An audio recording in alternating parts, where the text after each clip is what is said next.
Morning everybody on the south coast. I'm here this morning with Mario Rigby, the man going from Cape to Cairo. Hello guys, good morning.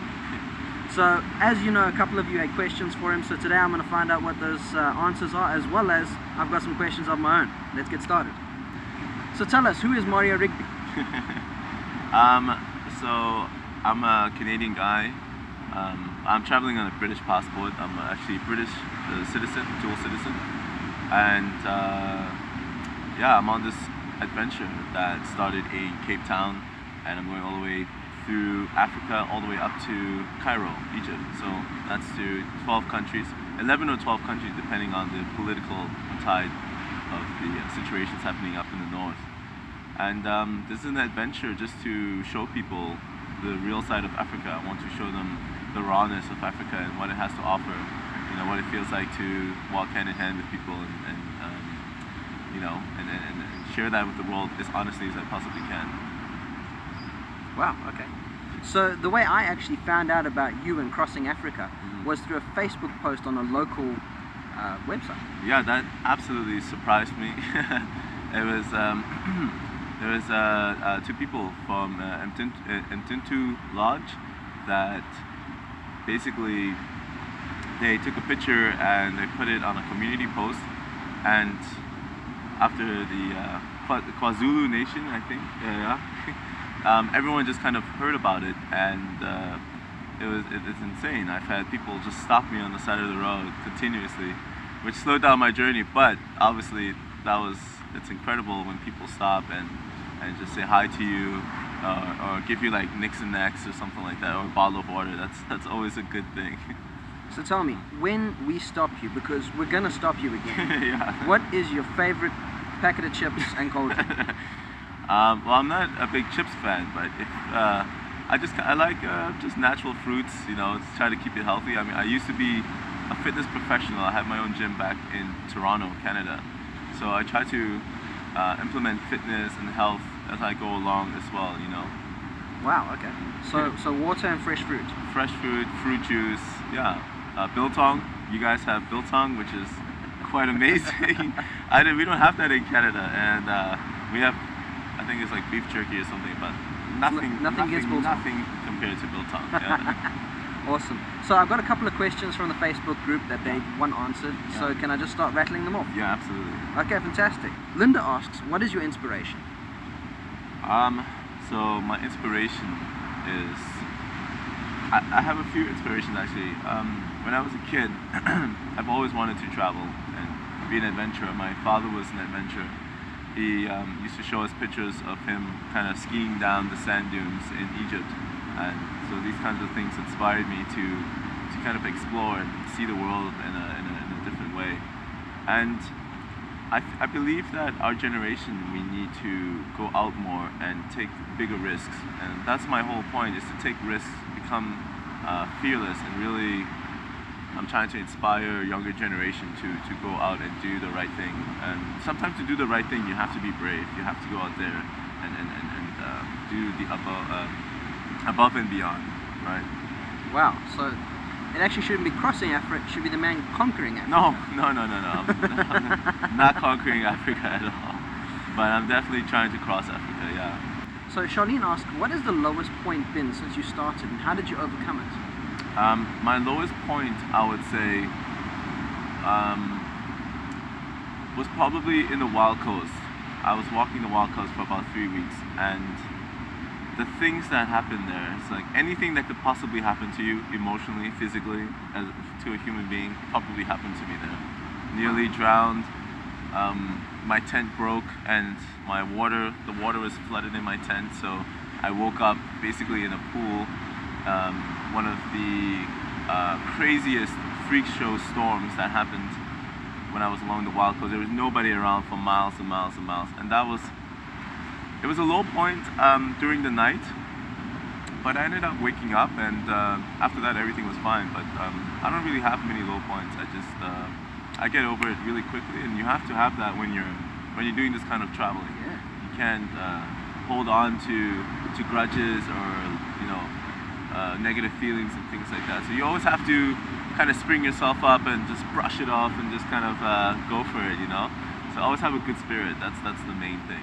Yeah. Kind of like water under the bridge, just forget about it, keep going forward. Absolutely, yeah. And so I would say the lowest point was probably that, and crossing the river to Mtintu Lodge and nearly drowning.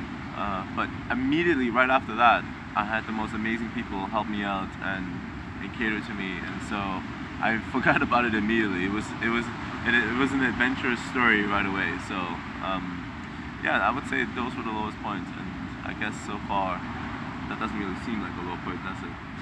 Well, it seems like you've had some good luck and some bad luck. Yeah, absolutely. Yeah, absolutely. Yeah. And all my electronics were ruined from that. So, I mean, and someone told me, and this is the best, it was a South African who told me this, and he gave me one of the best advice. He said, Mario, the best way to prevent theft is to not be attached to your things. And so I was like, okay, well, excellent. So that's how I've been thinking about things. Yeah. Wow, okay. Barbara asked, have your preconceptions of South Africans changed since you've met the people? Well, when I first started studying about South Africa, I researched Africa for about a year before I got here. And obviously the things that you hear about is the apartheid and Nelson Mandela, you know, just like the big stories that the Western world would kind of know about. And yeah, so I thought it would be really closed off, and people wouldn't be warm and kind to me. And I was prepared for that, actually. I was prepared to, because to me, I'm just a visitor going through, so it doesn't really affect me that much.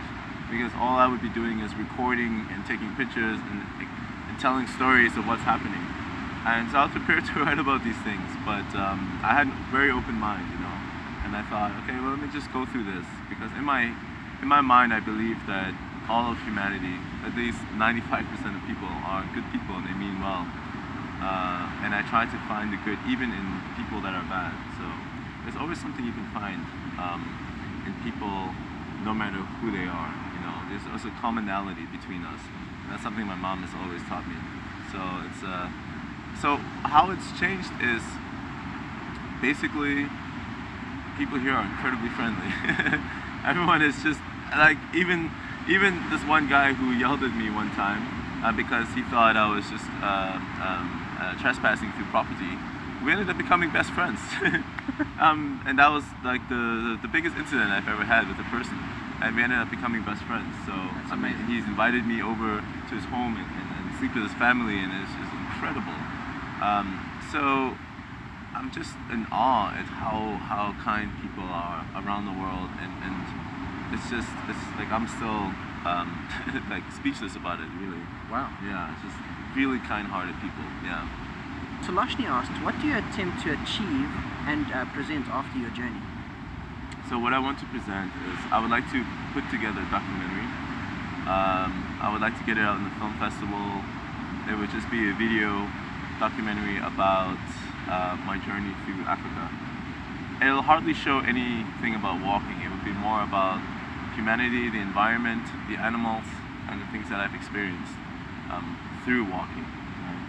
So I think it's important for people to see that we are just all human beings, and we're all living our lives, and we're not that different from people from Sweden, Germany, Spain, South America, wherever, right? We're all incredibly similar in the way we are, and I want to link humanity in that sense. I think it's important that we see similarities between all of us, and that's my main goal after making this film documentary. And I'm also going to write 2 books. So one is a guidebook on how to overcome fear and do the things that you love to do, like taking big risks in life, just to do what you absolutely love to do. Because I think most people, the number one thing that they want to do is the number one thing that they're afraid of, I think. So I would like to show people, as best as I can, how to overcome that and just really go for what you want to do. And then the other book would be a story about my travels, basically. Wow. So you were very specific there, not just one book. You got 2 books on the line. I've thought about it, yeah. That's amazing. A lot of time to think about when I'm walking. Kevin asks, how do you respond to being greeted Sawubona in rural areas? It's a little bit awkward sometimes, because you kind of have to learn new languages as you go along, right? And sometimes I'm not fully prepared, which I feel guilty about. So it's taught me to really do more research for the future, especially going into other African countries. The number one thing I always say is I just say "shay shay." That's it. Or chop chop, or hello. And I think after I say hello, they kind of immediately realize that. As soon as they hear your accent. They realize that I'm English speaking. And they seem to be either really confused about it, and I can already tell that they'd be confused before they even know. Yeah. I'm like, oh, this person's gonna be totally confused. Or they get really fascinated by it. They're like, what? Like, where are you from? Where are you from? And I tell them. So yeah. And I have no problem telling people, like, tourists going through their village or things like that. Yeah. And when you get to the really rural villages, do they welcome you in? They're like, this outsider, but he's kind of one of us? They kind of do, but honestly, I haven't really had too much experience. What do you call it? Just kind of living in rural areas with the villagers. But I have run into a lot of the Kosa people in the villages along the Transkei. He's given me food and water along the way. So I mean, and they're so incredibly friendly. They want to offer you foods and drinks with a smile on their face, and it's just it's really warm-hearted. It's incredible. Eloise asks, what is your best/funniest experience so far? The best/funniest experience. I would say, okay, the best experience was. Oh, there were so many. So one of the best experiences was when I was walking from Jeffreys Bay to PE. So from Jeffreys Bay to PE, and I was halfway to PE, and White African drove by in a white car. This was around 7 p.m. at night, so it was just getting really dark. And this guy just stops, right? And nobody just stops. And I'm thinking, what is this? Who's this guy? Anyway, he stops and he asks me, he's like, hey man, where you going? I'm like, PE. He's like, what? Crazy. It's so late at night, we're gonna sleep. And I was like, in the bush somewhere. And he's like, no, you mad. And I was like, who's this guy that's so curious about my walk? Like, I mean, who cares, right? And apparently he cared a lot. So he asked, can you, I would love to host you. So he hosted me at his family's home. Wow. And what happened was he actually gave me his number, but I lost his number. So I'm walking, I'm thinking, okay, I don't have a host anymore, that's cool. And about an hour later of walking, he comes back with his son, and he's like, listen man, I'm just gonna pick you up, and what I'll do is I'll drop you back to the original spot. Mark like an X on the ground, exactly, we will put you back here. Exactly, yeah. But we knew exactly where it was. So I ended up staying at this person's home with his family, and a son, daughter, and it was such an incredible experience. Wow. It's so incredible. And they were so hospitable to me. They cooked a meal, we had drinks, and the next morning we had breakfast together, and then his son drove me back to my original spot. Wow. Such an incredible experience. And that was probably one of the best experiences I've had, yeah. And it was just kindness. It's just absolute kindness, yeah. The guy saw you on the road, he obviously saw you were backpacking, he thought, no, there's nowhere else to go for miles. Exactly, yeah. So he thought he'd give you a hand. Yeah. That is truly amazing. Very amazing. And he's a teacher too, so he's an affluent guy, he's very intelligent, and he's traveled. And what's important about that is that he didn't judge me based on race or anything like that. He looked at me and he assessed me fully. And I think that's important. An important lesson. He looked past your skin color. Exactly. He said, okay, the way he's walking, what he's carrying, his mission, it's worth it to ask. Yes. And that's what he did. And that's what I thought he was very brave for that, I congratulate him for that. And his son and his daughter and his wife, they all see that. And I believe he's going to have just amazing kids growing up. Patricia, who pulled you off the highway yesterday and took a photo with you, asked, what inspired you on this journey, to take this journey? What inspired me to take on this journey? The fact that human beings have populated the world by walking. we have conquered all lands in the world, every corner. We're talking North Pole, the South Pole. We've gone everywhere in South America, North America, and we've gone everywhere. I think we're one of the most populated species on the planet. And I think we've kind of forgotten our superpowers. And our superpowers is the fact that we can just kind of go on forever. We can walk continuously. In fact, you can probably walk 24 hours straight without having to stop. I've tried 19 hours one time, and that was pretty incredible. So I'm kind of using myself as a test dummy to test physiologically what's possible with the human body. And then psychologically, I like to test, is it possible to still be sane and still have a strong mind and perseverance. And I've actually always had an issue with perseverance back home in Canada. It's just, you know, yeah, I would get, I would start something and then I would drop it and then start something new. And I could never really just stick with something, you know. And I think that this trip is kind of a perfect combination of me wanting to push my limits, but then I stop and go. You know what I mean? So I'm at a place, I stop, and then I go again. And I think it's been perfect for me. I'm not tired, I'm not exhausted, so something must be going right. And I also wanted to test humanity. I wanted to test to see how good human beings are, how will they treat me, you know, and how am I going to feel in response to their hospitality. So yeah, you know, those are kind of the things that I wanted to test, just to see physiologically what's possible, psychologically, and test humanity and prove to the world that we are good people. And the news is just kind of, no offense, you are the news. You are the news, but it really likes to show it really likes to show the negative sides of what's happening in the world. But at least you're trying to put a better spin on things. Absolutely, you're trying to say, well, look, it's actually, you know, because the preconception is that we walk with lions in the street. Yes. And I'm sure that you can now look at this and say, well, you know, they have cars. They have cars, yeah. There's a few cars out here. Are you missing home yet? No, not at all. Really? No, I love this place. Yeah, Not even your family? I mean, so my family kind of dispersed around the world. So they're travelers like you? I wouldn't. My father's a traveler. My mom loves to travel, and my brother, he loves to travel as well. So, and most of my family live in the Caribbean. Wow. Right? Yeah. So most of my family live in the Caribbean, and I live in Toronto, Canada, and my brother lives in Toronto, Canada. So and then I have family in Germany as well. So they're just kind of all over the place.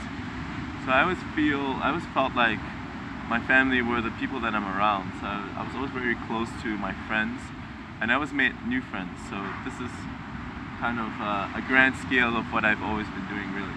Yeah. Yeah. Wow. Okay. But in other words, yes, I do miss my mom, and I do miss my brother and everybody else too. Yeah. Yeah, of course. Has there been any negative feedback from people back at home or people in South Africa? Surprisingly, no. Okay, the thing in South Africa though is that everyone kind of, not everyone, but a lot of people tend to try to inflict fear. But I think it's just from the place that they're from. I know there's a lot of things that have happened in South Africa. So I think the first thing that people tell me is to watch out for things, you know? And if I had a penny for every time someone said, watch out for this and that, I would be a millionaire right now. But I kind of just let it slide. I'm like, all right, cool, tell me what I need to watch out for, you know? Wow. But people tend to say the same things over and over, like, you know, watch out for the sharks, the snakes, malaria pills, Mozambique, all these kinds of things. But I'm very aware of these things. But people tend to like to remind me of the dangers that are happening in the area. And I find that also in different provinces, people like to say that the other province is not as good as their province. So yeah, I've been getting a lot of that. But I understand where the fear is coming from. You know, I know there's a lot of crime in the areas. Yeah. And it's a smart idea to pay attention to these these threats and things like that. You know? Yeah. So Yeah. just to be more cautious. To I be suppose more they're just trying to cautious. make you cautious. Absolutely, yeah. And I'm very cautious. I mean, Yeah. I've No. had probably 1 million people tell me the same thing already. You've made it from Cape Town to KwaZulu-Natal. Yeah. You're obviously doing something right. Yeah. Something right. Don't worry about it. So in South Africa and being exposed to the locals and their traditions, how are you feeling about your heritage? How do I feel about my heritage? Wow. Okay. I definitely feel a connection in the sense that we know that South Africa is one of the places where humanity kind of started from. And we know that, for instance, the Khoisan people are one of the oldest tribes in the world, or are the oldest tribe in the world that we know of. And when I look at them, when I look at people in South Africa, I feel that original connection, that connection of we are all one, Ubuntu, right? And I feel that absolutely. And in terms of heritage, I know that my heritage actually comes from northwestern Africa, but I definitely feel it here as well. I definitely feel that the Xhosa, the Zulu people, the Afrikaans people, they all welcome me with such open hearts that it does make me feel like I do belong here. Yeah. Like I could easily just be like, I'll scrap this and I'm just gonna live here. And obviously I'm not gonna do that, but I feel that if I did, I could easily just live here and have a really, nice life. Yeah. Just getting along with people around here. Being a personal trainer and a real fit guy, are you enjoying the harsh conditions that South Africa sometimes throws at you? Oh yeah, I've had so many mountains, cliffs, rivers to cross, different terrain, and I always like to pretend that I'm playing a Super Mario game. I know that sounds really cheesy. Mario's but, playing Super Mario. Mario's playing Super Mario, yeah, exactly, right? And I'm always like thinking, okay, next level, And, I think you have to have fun with yourself. Otherwise, this journey would be done very quickly, psychologically. You'd be finished. So you gotta have fun. You gotta be like, okay, cool. There's a mountain, sweet. Gotta do it, and you know it's gonna be painful. Yeah. And so in your head, you're thinking, okay, bring on the pain. Let's do this. Let's go for it. And I love the challenges. I like physically, I very much enjoy the different things that my body's going through, and I'm really paying attention to these things, So yeah, I call it real world training, basically. Well, yeah, there's no weights, there's no gym, it's just you and your obstacles. Absolutely, yeah. Wow. Yeah. Mario, thank you so much for taking the time to let me interview you. It's been beautiful here in Mtintwini by the Spot Backpackers. It's been a beautiful venue to interview you at, and I wish you luck on your journey. Mario is very social on social media when he has a device to send it from. He's on Instagram, he's on Facebook, he's got a blog, he's got a website for Crossing Africa. So guys, please get involved. All the links are in the description. I'm sure you'd love to follow him and see what he's doing, because this is real time. Yeah. You're never going to see a journey like this again. He's ready. Cape to Cairo, he's posting about it. You've got to be there. Thank you. So thank you very much again for watching, and I'll see you in the next video.